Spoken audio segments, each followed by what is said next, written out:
এখন অধিবৃত্ত আলোচনা করব। এই ক্ষেত্রে ই এর ভ্যালু হচ্ছে 1 এর থেকে বড়। হ্যাঁ, আচ্ছা এইটার সমীকরণটা আমরা একটু বলি। এটার সমীকরণ হলো x² by a square y² by b square equal 1। এটা হলো টাইপ 1। আর টাইপ 2 এটা হবে হচ্ছে y² by b square minus x² by a square এত ইকুয়াল 1। এটা হচ্ছে আমাদের টাইপ 1 টাইপ 2। হ্যাঁ, তো এটার চিত্রটা হচ্ছে এরকম। এটা চিত্র হচ্ছে মনে করো দুইটা পরাবৃত্ত রাগ করছে। হ্যাঁ, কেউ কাউকে দেখবে না, ঠিক আছে? এটার হচ্ছে এইরকম। তো এইভাবে থিঙ্ক করলে কাজগুলো ইজি হয়ে যায়। আগেটা ইজি হয়ে গেছে না?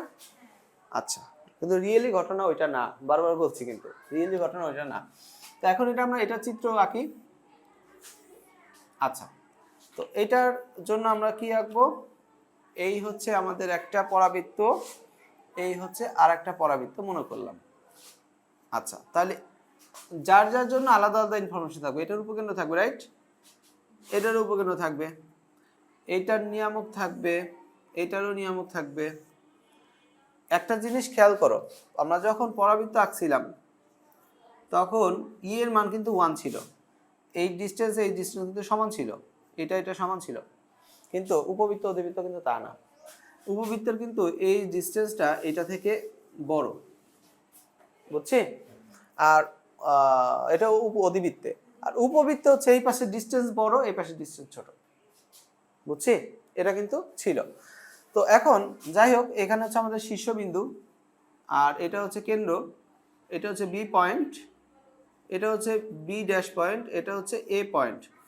উপকেন্দ্রিক লম্ব, এখানেও আছে উপকেন্দ্রিক লম্ব। আচ্ছা, তাই এইটারও সূত্রগুলো আমরা চাই, রাইট? এটারও কোথায় কি আছে সবগুলো আমরা জানতে চাই। আমি বলছি ওই সূত্রগুলোকে কপি করে এখানে পেস্ট করো, একই সূত্র 100%।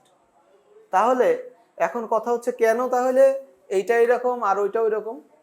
তা সমস্যা কোথায়? সমস্যা হচ্ছে ই এর মানে। এখানে ই স্কয়ার সমান হচ্ছে 1 plus B square by A square.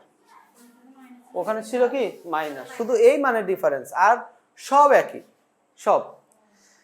এখানে একটা জিনিস মনে রেখো, টাইপ 1 এর বেলায় আমরা এ কে বড় ধরি, বি কে ছোট ধরি, উপবৃত্তের কথা বলছি। সেই জন্য এ বড় হলে এ ভারী, এ নিচে থাকবে। এ নিচে ছিল যখন বি আর এ ছিল, এ নিচে ছিল যখন বি আর এ ছিল, তখন কে ছিল নিচে? এ নিচে ছিল। এ বড় এ ভারী, এভাবে চিন্তা করবা।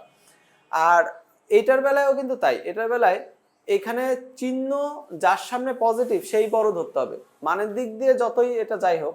যেমন আমি ধরেন এটা একটা উদাহরণ দিই। Suppose x² by 16 minus y² by 25 এত ইকুয়াল 1। তো আমাদের বাধ্যতামূলক এটাকেই বড় ধরতে হবে। এই এর মান হচ্ছে 4, রাইট? 4 স্কয়ার আছে তো এখানে, বুঝছি? আর এখানে বি এর মান হচ্ছে 5। তো তুমি এইটা বড় ধরে করবা, তুমি কখনো খাতায় লিখবা না যে এটা বড়, কিন্তু ওইটা বড় মনে করেই করবা, তাহলে সব তোমার মিলে যাবে। এই যেমন ধরো বৃহৎ অক্ষ মিলবে, ক্ষুদ্র অক্ষ মিলবে, যেটা বড় ধরতে সেটা বড়, বুঝছো না?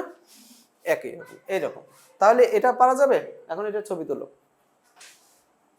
তোমরা জাস্ট চিত্রটা কনফার্ম করে আসো বাসা থেকে।